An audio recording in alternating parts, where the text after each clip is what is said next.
Assalamualaikum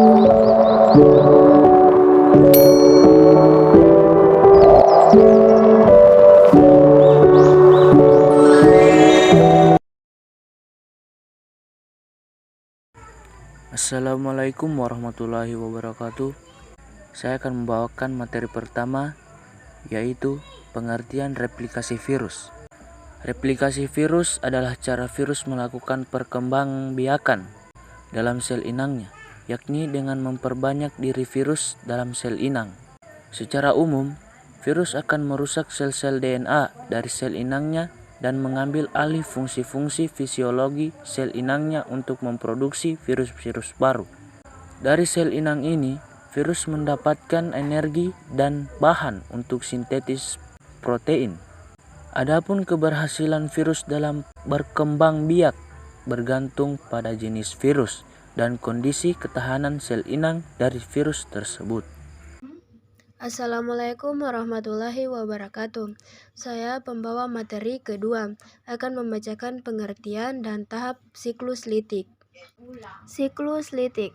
Siklus litik merupakan cara replikasi virus yang melibatkan proses penghancuran sel inang diakhiri proses replikasi, sehingga sel inang akan pecah atau lisis dan mati. Secara umum, siklus litik terdiri dari 5 tahap, yakni 1. Tahap adsorpsi. Tahap adsorpsi merupakan tahap menempelnya virus pada sel inang. Adsorpsi terjadi karena virus, atau dalam hal ini yakni bakteriofag, memiliki serabut ekor yang akan menempel pada bagian reseptor spesifik sel inang. 2. Tahap penetrasi. Pada tahap penetrasi, selubung ekor berkontraksi sehingga jarum penusuk di bagian ujungnya membentuk lubang yang menembus dinding sel bakteri. Selanjutnya, bakteriofag menginjeksi materi genetiknya ke dalam sel bakteri. 3. Tahap sintesis. Tahap sintesis atau eklivase merupakan tahap pembentukan komponen virus, yaitu materi genetik dan protein. Tahap ini diawali dengan pembentukan protein atau enzim yang akan menghancurkan DNA sel bakteri, serta enzim yang digunakan untuk menggandakan DNA virus. Setelah DNA virus digandakan, selanjutnya dibentuk protein-protein penyusun kapsid, rakitan ekor, serta lisozim atau enzim yang dibutuhkan di tahap lisis. 4. Tahap perakitan. Pada tahap ini terjadi perakitan partikel virus baru dari komponen-komponen yang dibuat di tahap sintesis. 5. Tahap lisis. Tahap ini merupakan tahap pecahnya sel inang. Bakteriofag akan menggunakan lisozim pada bagian ekornya untuk merusak dinding sel bakteri, sehingga menjadi lemah dan berlubang. Dinding sel bakteri yang lemah dan berlubang akan menyebabkan cairan dari luar sel bakteri masuk ke dalam sel, sehingga sel bakteri menggembung, pecah, dan mati. Setelah sel bakteri pecah atau lisis, partikel bakteriofag baru akan keluar dan menginfeksi sel bakteri lain untuk kembali melakukan replikasi. Assalamualaikum warahmatullahi wabarakatuh. Baiklah, saya pemateri ketiga akan membawakan pengertian siklus lisogenik. Siklus lisogenik.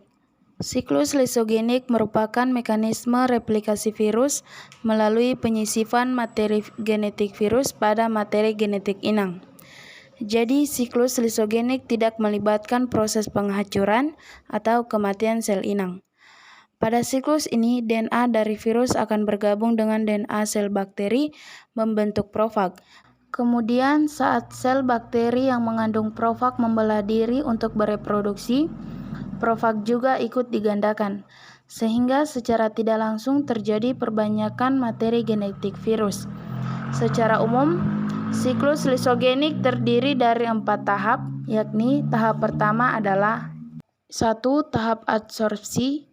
Tahap adsorpsi merupakan tahap menempelnya virus pada sel inang.